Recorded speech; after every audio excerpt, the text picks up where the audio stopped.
Welcome to Samba Samba. Enjoy the video. In this video, I will explain how to remove a Kia Soul door panel. First, gather your essential tools for a smooth process. You'll need a plastic trim removal tool to prevent scratches, along with a Phillips head screwdriver for various fasteners. A small flathead screwdriver is also helpful for prying covers.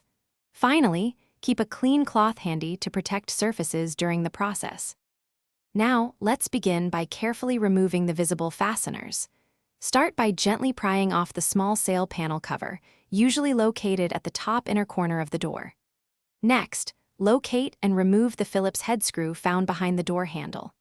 Then, pry open the small cover in the armrest to reveal two more Phillips head screws, which you should also remove. With the screws removed, it's time to detach the panel. Gently pry off the power window switch panel and disconnect any electrical connectors.